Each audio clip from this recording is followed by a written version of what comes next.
حضور پاک صلی اللہ تعالیٰ علیہ وسلم نے صحابہ سے پوچھا سب سے غریب آدمی کون ہے تم جانتے ہو؟ صحابہ نے کہا اللہ کے نبی زیادہ جانتے ہیں۔ آقا فرماتے قیامت کے دن ایک بندہ ایسا ہوگا جس کی نمازیں بھی بہت تھیں، صدقات و خیرات بھی بہت تھے، حج بھی کیا تھا، زکوٰۃ بھی دیا تھا، عمرے بھی تھے، نفل عبادتیں بھی تھی، اس کی بہت نیکیاں لے کر کے آیا تھا، لیکن جس وقت وہ عدالت الہی میں پیش ہوا تو کئی لوگ کھڑے ہو گئے، ادھر سے ادھر سے آئے، رب تعالیٰ سے کہنے لگے مولا یہ نیک تو بہت ہے، نمازیں اس کی بہت ہے، حج بھی کیا ہے، عمرے بھی کیا ہے، لیکن میرے پیسے بھی دبا کر رکھا تھا۔ کوئی کہتا ہے کہ مولا میرا حق اس کے اوپر بنتا ہے، اس نے مجھے گالی دی تھی۔ کوئی کہتا ہے کہ مولا میرا بھی حق بنتا ہے، اس نے مجھے مارا تھا۔ کوئی کہتا ہے مولا میرا بھی حق بنتا ہے، اس نے میرے پیٹھ پیچھے مجھ سے چغلی کی تھی اور لڑانے کی کوشش کی تھی، میرا حق بنتا ہے اس پر۔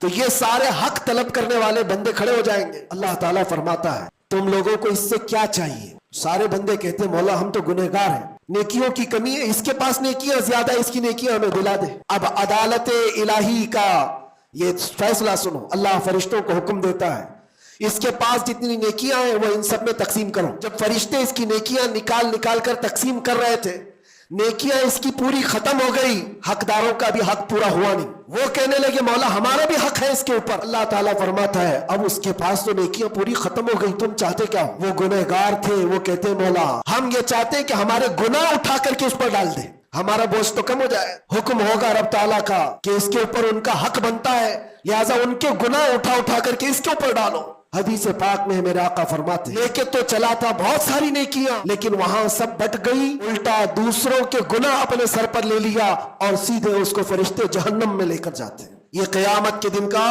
سب سے مفلس آدمی ہے، سب سے غریب۔ اسی لیے اے لوگوں حقوق العباد میں کبھی گرفتار مت ہونا، دنیا میں کسی کا حق دبا کر مت رکھنا۔ کسی کو اگر تم نے اپنی زبان سے ایذا دیا ہے، تکلیف دی ہے، یا ہاتھ سے دیا ہے، یا کسی بھی طرح سے دیا ہے، تو قیامت کے دن اس کا حق لیا جائے گا۔